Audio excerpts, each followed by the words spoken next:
The pounding bass line and heavy drums vibrating through my body were enough to make me forget about the long work week and even the longer one ahead. Fresh air hits me with a wave of relief, sweat on my skin cooling in an instant. While a lot of the crowd heads in one direction, likely off to continue the party at lockdown or sinister, I set off for home, eager to get off my feet. These boots aren't as worn in as I thought they were when I put them on this evening. Ignoring my forming blisters and the mesh of my fishnets digging into them, I weave through the crowd, make my way through the streets until the quiet of the night surrounds me. As I get away from Central and closer to Britannia, there's barely a soul in sight. The feeling of someone behind me is ever present. Something is wrong. My feet continue moving, yet my head whips around and checks the street behind me. There's no one there. The raised hair on the back of my neck persists regardless.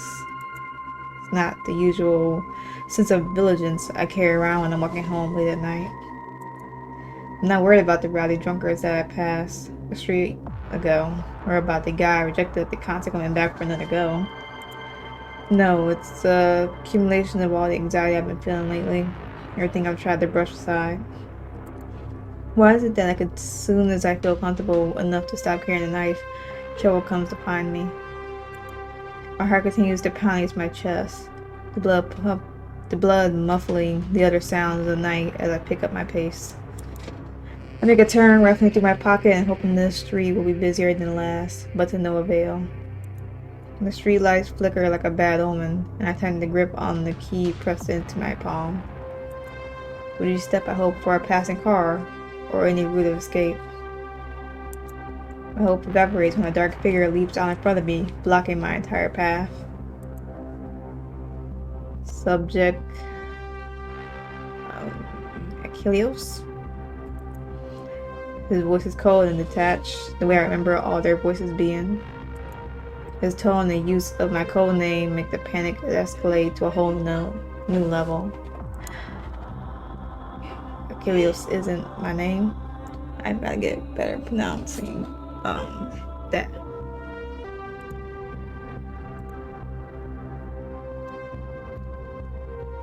Example, usual code name or name I use.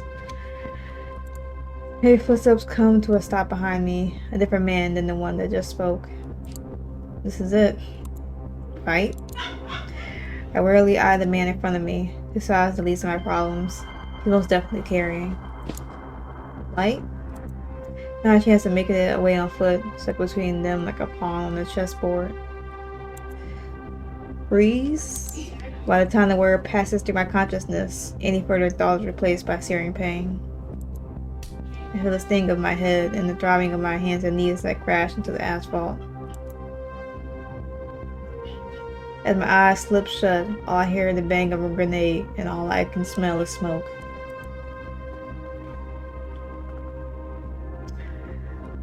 Unfortunate. I have not felt pain like this in a long, long time. My head throbs wildly, pain washing through every cell as I struggle to recover from the blow I sustained. All I remember is the strange figures, the smoke. Full of panic, I spring upwards, yet the action only triggered dizziness and deeper pain. My eyes slip shut once more. The vision is still blurry when I do open my eyes. I take in my surroundings. Confusion sets in. Everything around me is cast in shadow with a sliver of silver lighting the room from the window. Can't make out much beyond the strangely unexpected domestic setting. My heart thumps as my eyes flicker down. Where I expect to be restrained in some way, change to a dingy chair, find myself upon plush couch cushions instead. No chains, no ropes. Weird. You're awake. A voice rings out from the dark. How long has it been? The blur clears as my eyes settle on a figure in the shadows. A dark-clad man with a mask. Okay. Her voice comes out shaky and strained, and I can feel the Saharan dryness within. Most of the night. Most of the night. The voice is deep, husky. I can't make my voice that husky, yeah, but I could try. The way he speaks is casual, almost bored. You Woke up once, lay back down. Like what? Am I not hearing that the game has dialogue? No. I guess I was hearing something. Well, something I didn't catch. Who is he? One of the ones who are following me? I don't know why I'm here. I have a moment to spring into action if I want to try and get some form of upper hand. Would trying to run be pointless? What do I do? There's not much point in trying to fight. Even from here, I can tell this man is twice my size and clearly dangerous. After all, he's wearing a mask and he kidnapped me. Maybe he kidnapped me as far as kidnapping goes. It has to be one of the tamer ones. Comfortable setting and lack of restraints are maybe luring me into a false sense of security. Who are you? Are you one of them? Voice sounds more strained and panicked than I intended it to, betraying my feelings. I'm trying to remain strong and steady, a distant voice in my head telling me to stay calm and try to think my way out of this scenario. The men who attacked you. No. Okay, so I am hearing. Okay. He almost sounds offended by the suggestion. I am clearly suffering from a not conscious, but concussion at the least. But I think even without it, I'd still be confused. Doesn't make any sense. Nothing does. Then why am I here? And why are you wearing the mask? Second question slips out involuntarily as I'm unable to escape my own curiosity. Are you back here? Yes, only half an answer and so sarcastic too. And the men? With a scoff that leaves him, I can almost imagine the smirk underneath the menacing mask. Ran at the first sign of trouble.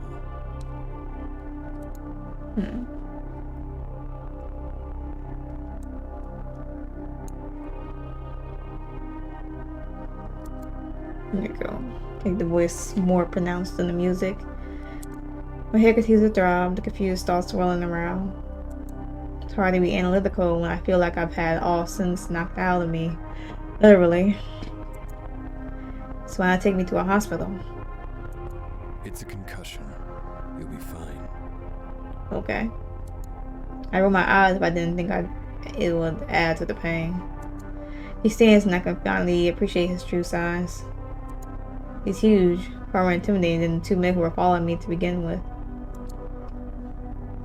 Welcome to take yourself to the hospital. Welcome. His words suggest I'm free to leave, so not a kidnapping. No thanks. Not dealing with insurance over a glorified headache. Have an aneurysm and die, I guess it was just meant to be. Continue to watch the man as he simply stands, arms folded over his chest as he watches me from behind that mask. He didn't answer. Why the mask? Walks over to the kitchen area, ignoring my question entirely. Doesn't even look my way. Okay. Guess I'm not getting an answer to that one. You're not going to fight me? Is there any point? Okay, not really. Alright. Staring at his large frame, I shiver at how easily he could overpower me, considering my current state. Oh, so kind. He turns to face me and makes his way over to the couch, a glass in one hand and a sleeve of pills in another. I eye him and his offering warily, probably from self-preservation, probably in residual confusion. Tylenol for the headache. Water too. I see his dark eyes narrow behind the mask as he waits for me to take it. A level of confusion and fear persists, as well as a logical amount of distrust. Fuck's sake.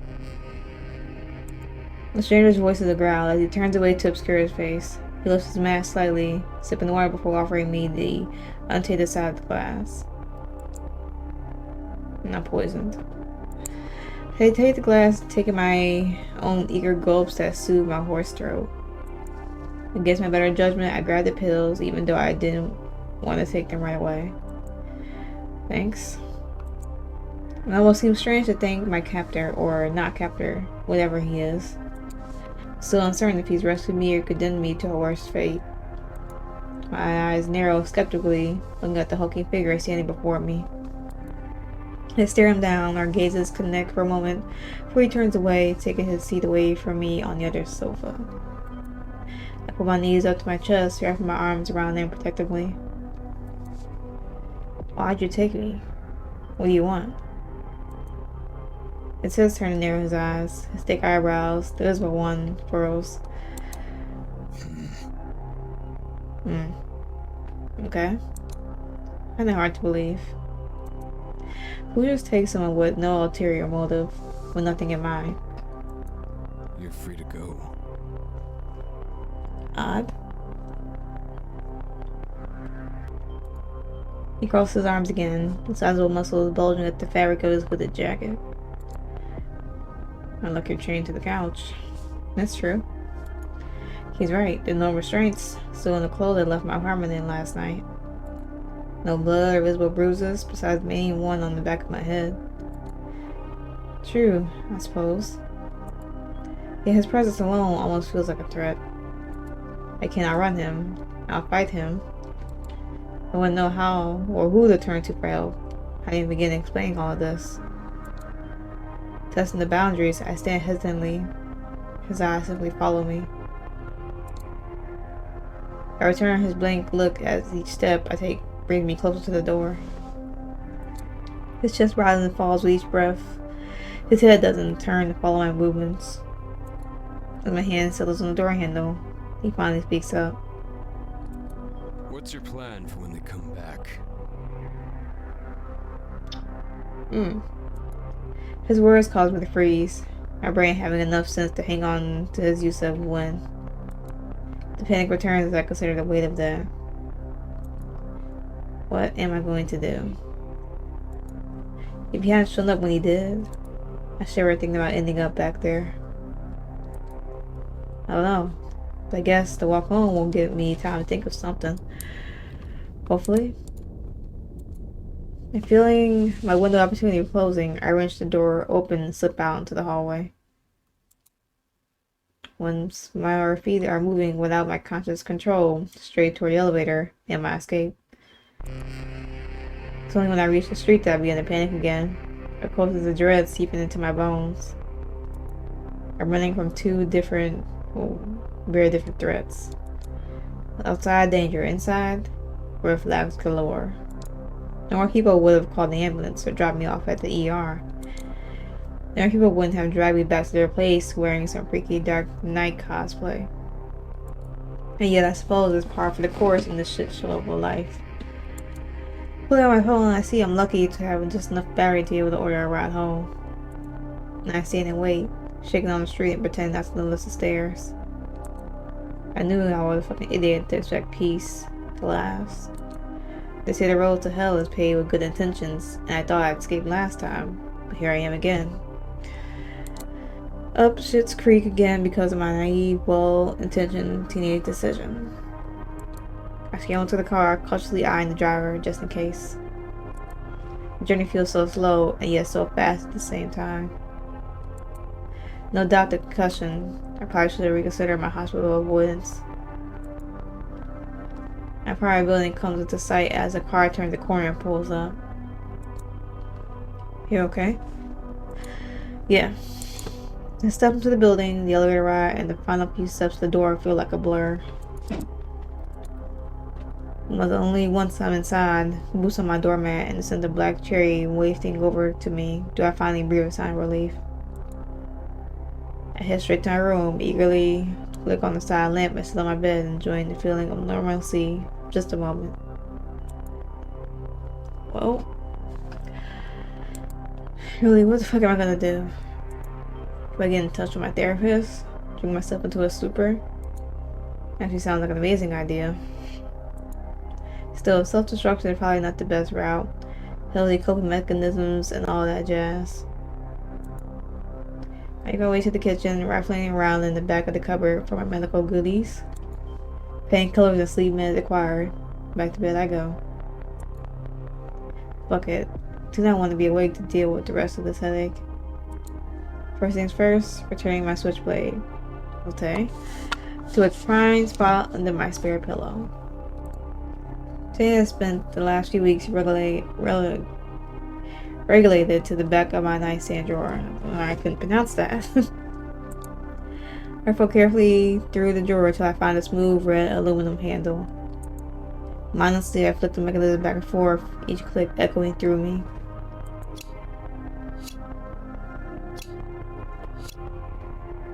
Climbing into bed, I embraced the comfort of my special pillow. Something at least. Something indeed. Open my eyes again, the sun has already set. While the headache has eased somewhat, the anxiety certainly has not. So hoping that sleep and less pain will magically give me the mental capacity to think of a solution. No surprises that it hasn't. Should have gone for the alcohol route instead. Scratching sound draws my attention, sending my heart rate climbing. Before I would have rationalized it away as a neighborhood cat coming for pets, because there's no way it could have been something crazy. But now there's no way it could be anything else. Grabbing Otome, I tiptoed to the door, listening for further noise. Harsh creaks let me know exactly where the intruder is in my hallway, and they're only coming closer. Dang, they did not let up. We should go back to the what's his name? Mass dude, maybe. I don't know. Their deep, accented voice echoes around an empty hallway, and their footsteps come to a pause outside my bedroom door. At least it's only one of them by the sounds of it. I need to prepare for his attack.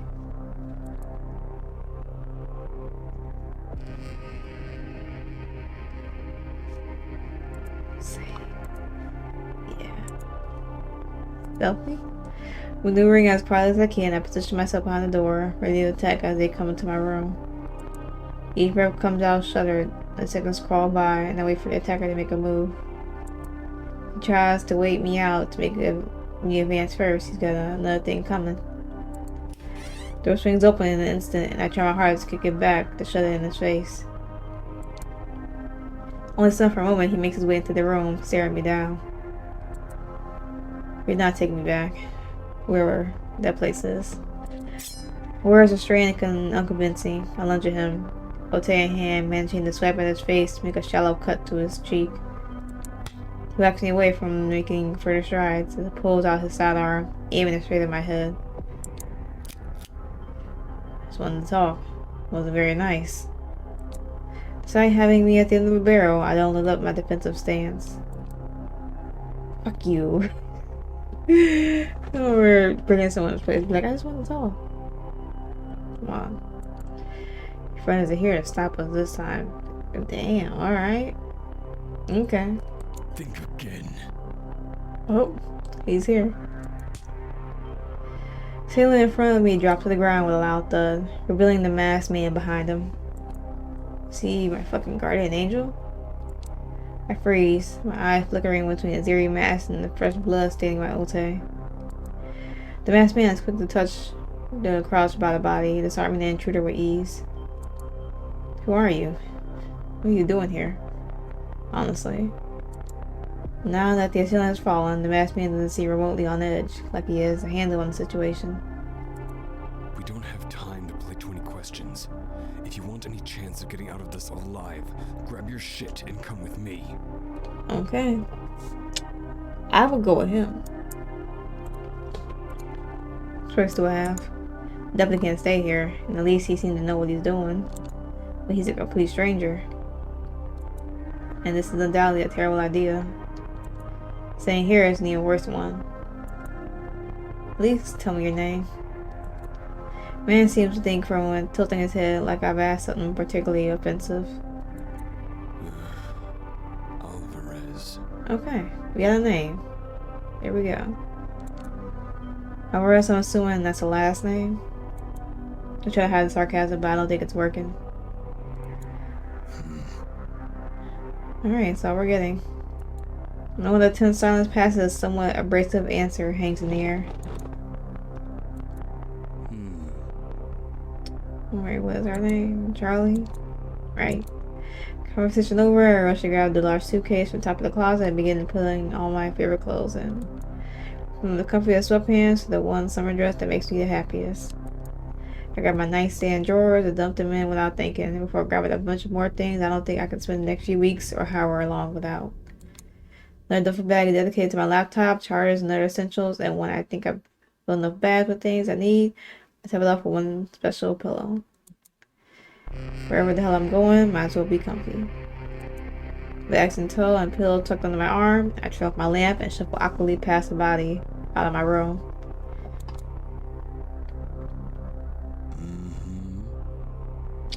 What do we do now? He eyes my luggage, pulls the duffel off my shoulder and drags a large, completely overstuffed suitcase out on his own. Pillow left in my care. I forgot something important. What are we doing? We'll do about the body. Alright, leave him. Why? Alright, he'll do it later. That's fine. Talk in the car. Taking one final look over my apartment. More footsteps filling me up as I lock the door behind me for the last time in a while. Not that there's much point in locking the damn thing. The journey back to his apartment begins with quiet and stifling tension as he declines to even turn on the radio. I wonder what much music he likes. Maybe that's just justification I'm using as an excuse to kill the awkwardness. Keep one eye fixed on the figure beside me as my hand creeps over to the screen. I can see him eyeing me just the same. His stare daring me. One quick tap brings up Rick. I quickly withdraw my hand. A cheeky smile on my face. We're surrounded by heavy drums for the briefest moments before his hand reaches out, tap on the screen and turning it back off. Okay, then noted. No radio. No, this is ridiculous, right? It's a good job that I'm kind of reckless, because normal people really wouldn't go for this. Yeah, definitely not normal, because not me. He says it without skipping the beat, but I brutally ignore him. With a new resolve, I turn to inspect the man sitting across from me. First thing I notice is the mask again. Black plastic is hard to ignore. Expressionless, militaristic. Behind the mask lies dark eyes, yet it's hard to make out much since he's only lit by the pale moonlight. And clearly cautious by revealing his identity, for whatever reason. I have so many questions, I don't even know where to begin. So, do you often patrol the street looking for a damsel in distress? I'm not sure how else to approach the situation other than with humor. He must know who would follow me and why. Certain of it. Doesn't have to be a damsel. I don't discriminate. Let's see. Did the music go up again? No, it didn't. Alright. That's a joke. Coming from someone seemingly so serious. And yet it's not a deflection. He seems fond of those. Well then. Stop asking me so many questions. It's not going to get you anywhere. I can, to an extent, understand his hesitation to reveal information about himself. All things considered, I'm not the only one with secrets. Yet, if he continues to be so dry, I might beg him to kill me himself. But Rez rolls his neck as if relieving himself of the tension he's holding. How long have they been following you? So he does know. No way he doesn't, if he figured that much out. I cast my mind to the first time I felt that sense of unease, the one I hadn't quite felt some time. Have they gotten used to the feeling of not being watched? Stopped taking Otome everywhere with me. Didn't know for certain until last night. By then it was too late. He scoffs in response, one eyebrow arching once more. I'm lucky it lasted this long. His insult of my intelligence ability doesn't go unnoticed. Hey, I haven't searched for longer and had an unease feeling for a while. My therapist told me being less paranoid would be beneficial, so I've been trying. Besides, what was I supposed to do anyway? And at least I got to jump on that one guy at the apartment. From where I was standing, you looked kind of fucked. Ignore that. His concentration is firmly on the road, navigating the city streets. You're not going to stop until they get you. So, what do you know? There's a moment of silence before my panic rushes me to continue. What do you know about? Obviously. His voice interrupts me, sparing me from voicing any of those dark thoughts. My body is at war between two sides, switching into realization of what I'm up against. A relaxation at knowing there's nothing for me to hide. You were a freedom I haven't felt in so long. So you know what I'm up against. He nods. Why you'd be a fool to leave again. I sigh deeply, considering my circumstances and knowing that he's right. I get the feeling I'm fucked either way. After that, well, at that he laughs. It's short, but at least genuine. What? You don't trust me? Oh, shoot. My bad. I took your lines, dude. I share in the absurd laughter. Yes, waking up with the masked man in the apartment is a perfect environment for building trust and developing new relationships. Nothing if not a realist. Strange realist, but a realist nonetheless. Yeah, point taken. But if I wanted you dead, you would never woken up in the first place. His honesty is chilling, despite him only putting into words what is plainly obvious. I wouldn't bother showing up a second time. Some predators like to play with their food. Maybe you wanted to kill for yourself. My temporary moment of confidence dies down.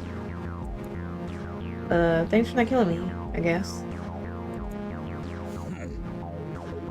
You report it to yourself, or I might just change my mind. Wasn't for the way his eyes were going to what appeared to be a smile, I might have taken him seriously. Nah, very funny. You can't expect me to not have a million questions. I'm pretty reckless, but I refuse to be completely naive. When I accepted this absurd situation, you best believe that I'm going to have a lot I need to know. No question about me personally, then. Alright, I respect that. I reset the bad boundary, I suppose. So his badman's identity is important to him. Yeah, I guess so. Okay, where do we get? So you know why they're after me. I'm assuming you weren't following me too. I was following them. Unlike you, they're actually decent at shaking the tail. And there was assessments of me being pretty accurate, which even kept such scathing retorts to himself.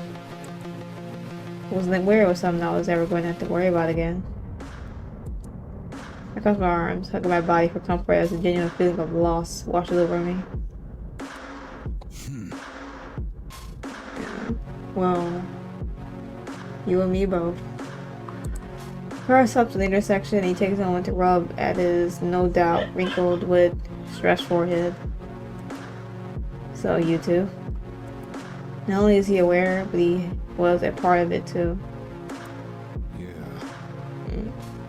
Whatever it was or is. He nods solemnly, his voice tense and tight. Alkaleos? That's the best I can give. The best I can do. I leaned over, stretching my hand out to his. Yeah, he doesn't take it. So his eyes flicker to the outstretched limb, before flickering back to meet mine. Then he continues with the journey, taking off from the intersection. Hades. Hitting code names somehow feels more intense than sharing our real ones. Hades, wow. Got the underworld. Look at you go. Natural defense mechanism kicks in and I find myself giggling, even if my chest has been steadily tightening with every passing minute. What do they do to you? Make you a killing machine? Gravity to the situation and my tactless comment hits me as Alvarez gives me a look that tightens my throat too. seems to hit a bit too close to home. Sorry. Such remains hanging thickly in the air as we continue to stare each other down. Whales? Oh, okay. She who washes away pain. Musically affect my voice, living up to the poetic meaning of the name. As far as Greek goddesses go, I definitely got one of the better options to be modeled after. Makes sense. What do you mean? Here's one to think before he continues. News of the river in Greece must have some relation. I guess so. See an anime fan or a geography one? I guess there are more pressing issues. Do I tell him? Surely under the circumstances I can trust him with this. Maybe it'll make me less useful to him. Or less of a threat. Perhaps he's a little on guard. He thinks I'm going to rip him to shreds in his sleep, or shoot laser into his brain or something. Not sure why they want me back. It never worked for me anyway. You think words tumble out of my mouth before I can reconsider. Some of us weren't so lucky. Okay then. His harsh voice snaps back at me immediately. What did they do to him? I would wonder if he was always this way. Closed off. Temperamental. Yeah, I know. Basically, if I leave here right now, I'm either dead or recaptured, which is probably worse.